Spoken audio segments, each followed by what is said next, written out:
Barbie, Barbie, Barbie. What more can I say? Barbie is probably the most famous doll in the world.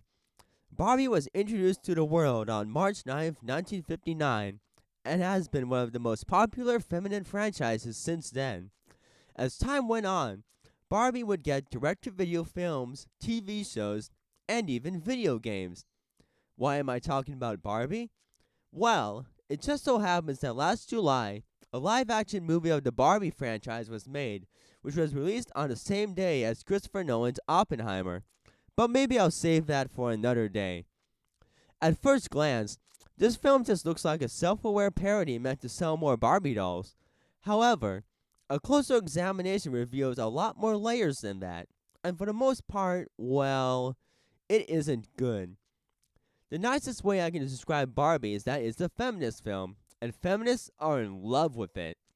In fact, some if not all of them love this film more than their boyfriends, and have broken up with them if their boyfriends don't understand or agree with the feminist message. That's what I heard from Midnight Sedge. But of course, no one is going to believe me if I just say I heard this from someone else. So you know what I did? I watched the movie. So basically, the plot centers around a stereotypical Barbie doll in Barbie Land. And Barbie Land is a matriarchy where Barbies rule and Kens are treated as lesser. Stereotypical Barbie has been suffering from depression and thoughts of death, and her feet suddenly become flat, all because her owner that plays with her is suffering. So she and Ken go to the real world to locate her owner and try to cheer her owner up. But while they're gone, all the other Kens take over Barbie Land and decide to create a patriarchy. And guess what? The Kens are the bad guys.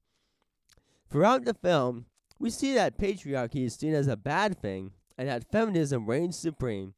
It also attacks the ideas of motherhood and traditional marriage. During the beginning of the film, a pregnant Barbie is called the weird Barbie that was discontinued. This film teaches that women should never desire to get married and have children and just be whoever they want to be. The outcome of no marriage and no children? Humanity eventually goes extinct. Another thing to note is that in the real world, women are treated like garbage, the opposite of Barbie Land. In one short scene, a group of men sexually assault Barbie, and when she punches back in self-defense, she is the one that gets arrested by the cops. This is unrealistic because as far as I know, that doesn't happen in real life ever. So, this director must have some real hangouts with men and think that women are victims of unfair treatment. This is a film that is filled with not just toxic masculinity, but also toxic femininity. And this film is so layered that at first it's hard to notice until you fully analyze it. Despite how feminist this film is, which is considered to be woke by conservative moviegoers, this film was a huge success at the box office, making $1.5 billion. Most films that are considered woke are big box office flops, but not this one for some reason. Overall, I'd say that from a conservative and Christian perspective, this is not a good film.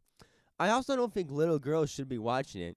It's rated PG-13 for a reason, among other things. So if you're thinking of watching this film out of curiosity, use caution and discernment and remember that this is a feminist film. Don't expect a Christian worldview out of this one. I don't recommend you watch this film, but it's all up to you. God bless.